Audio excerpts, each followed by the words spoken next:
Kortliks in Kos, 30 April 2025. So wat is nuus? Van môre af is die Klerksdorp rekord gratis. Niks meer R3 se muntstukke soek of 'n noodbreek om die koerant te koop nie.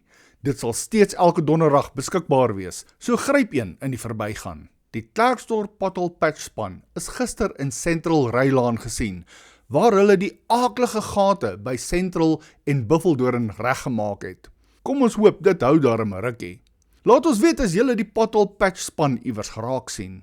Die N12 is weer volledig begaanbaar vir verkeer by die Bloemhof golfbaan.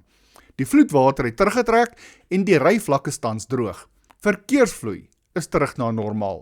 Potholes op die N12 by Stilfontein is nog steeds 'n gevaar, so wees versigtig as jy daar ry, daar waar die water altyd oor die pad loop. Daar is verskriklike lelike potholes en dit is gesê dat daar selfs al karre daar vasgesit het.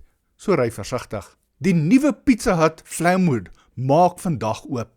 Dit is nou in Central Rylaan, in dieselfde sentrum waar die nuwe Machachos is. Ons wens hulle alle voorspoed met die nuwe tak. Daar is geen vullisverwydering op 1 Mei 2025 vir huise en besighede. So mense wat in areas bly waar vullis gewoonlik op 'n donderdag opgetel word, moet asseblief nie die vullis uitsit nie. En 'n bietjie weer. Vandag in Klerksdorp is dit sonnig met 'n temperatuur van 15°C tot 25°C.